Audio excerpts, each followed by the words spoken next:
अध्याय 7 का श्लोक 24 अव्यक्तम व्यक्तिम आपन्नम मनन्ते माम अबुद्धया परम भावम अजानन्तः मम अव्ययम अनुत्तमम।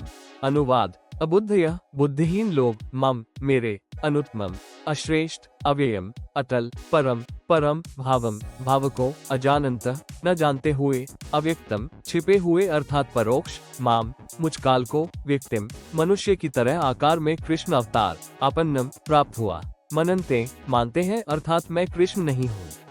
केवल हिंदी अनुवाद। बुद्धिहीन लोग मेरे अश्रेष्ठ अटल परम भाव को न जानते हुए छिपे हुए अर्थात परोक्ष मुझकाल को मनुष्य की तरह आकार में कृष्ण अवतार प्राप्त हुआ मानते हैं अर्थात मैं कृष्ण नहीं हूँ।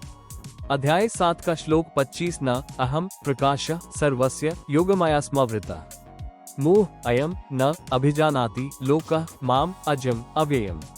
अनुवाद। अहम मैं, योगमाया समावृतः योगमाया से छिपा हुआ, सर्वस्य सबके, प्रकाश प्रत्यक्ष न नहीं होता अर्थात अदृश्य रहता हूँ इसलिए, माम मुझ, अजम जन्म न लेने वाले, अव्ययम अविनाशी अटल भाव को, अयम ये, मुह अज्ञानी, लोकः जन समुदाय संसार, न नहीं, अभिजानाति जानता अर्थात मुझको अवतार रूप में आया समझता है।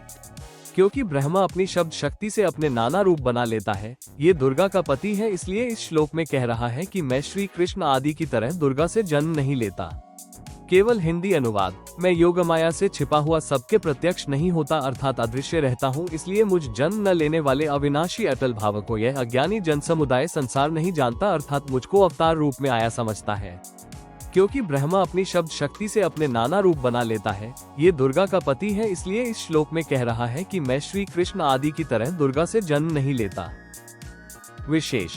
गीता अध्याय 7 श्लोक संख्या 24-25 में गीता ज्ञान दाता प्रभु अपने विषय में कह रहा है कि मैं अव्यक्त रहता है अर्थात मैं अपनी योग माया अर्थात सिद्धि शक्ति से छिपा रहता हूँ, सर्व के समक्ष अपने वास्तविक काल रूप में नहीं आता।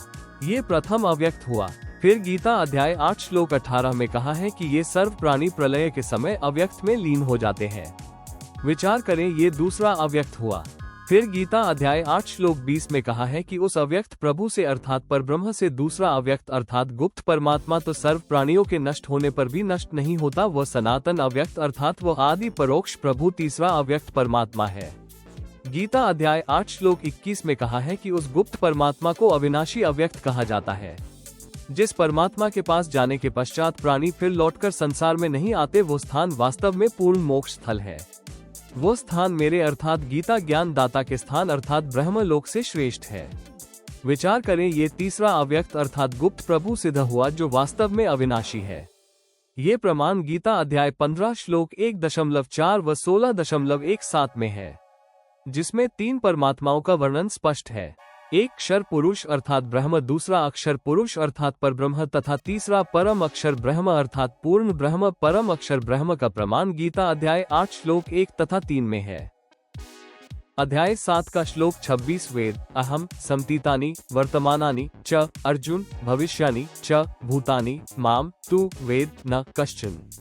अनुवाद। अर्जुन, हे अर्जुन, समतीतानि पूर्व में व्यतीत हुए, च और वर्तमानानि वर्तमान में स्थित, च तथा भविष्यानि आगे होने वाले, भूतानि सब भूतों को, अहम मैं वेद जानता हूँ, तू परंतु माम मुझको, कश्चन कोई न नहीं वेद जानता।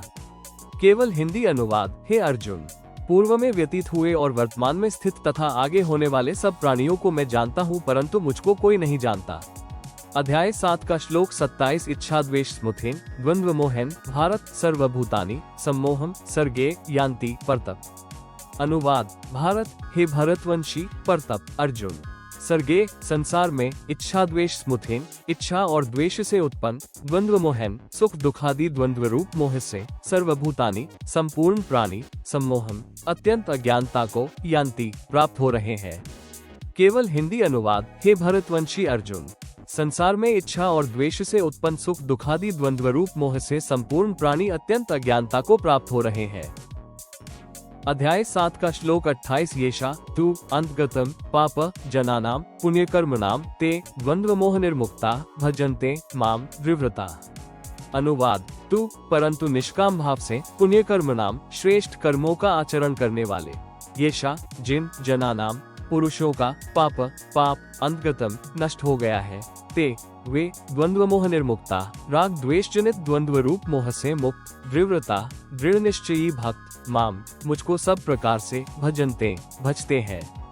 केवल हिंदी अनुवाद। परंतु निष्काम भाव से श्रेष्ठ कर्मों का आचरण करने वाले जिन पुरुषों का पाप नष्ट हो गया है, वे राग द्वेष जनित द्वंद्व रूप मोह से मुक्त दृढ़ निश्चयी भक्त मुझको सब प्रकार से भजते हैं।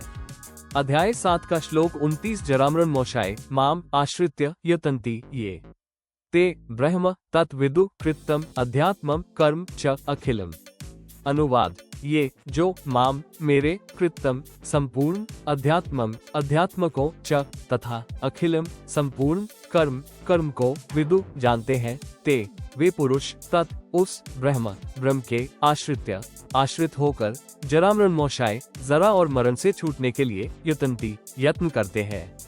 केवल हिंदी अनुवाद। जो मेरे संपूर्ण अध्यात्म को तथा संपूर्ण कर्म को जानते हैं, वे पुरुष उस ब्रह्म के आश्रित होकर जरा और मरण से छूटने के लिए यत्न करते हैं। अध्याय 7 का श्लोक 30। साधिभूताधिदैवम माम साध्यज्ञम च ये विदु प्रयाण काले अपि च माम ते विदु युक्चेत्स। अनुवाद। ये जो साधक माम मुझे, च तथा साधिभूताधिदैवम अधिभूत अधिदैव के सहित, च और साध्यज्ञम अधियज्ञ के सहित विदु सही जानते हैं, ते वे माम मुझे विदु जानते हैं, प्रयाण काले अंत काल में, अपि भी युक्चित वाले हैं, अर्थात मेरे द्वारा दिए जा रहे कष्ट को जानते हुए एक पूर्ण परमात्मा में मन को स्थायी रखते हैं। केवल हिंदी अनुवाद। जो साधक मुझे तथा अधिभूत अधिदैव के सहित और अधियज्ञ के सहित सही जानते हैं, वे मुझे जानते हैं, अंत काल में भी युक्चित वाले हैं, अर्थात मेरे द्वारा दिए जा रहे कष्ट को जानते हुए उस एक पूर्ण परमात्मा में मन को स्थायी रखते हैं। इति अध्याय 7वां।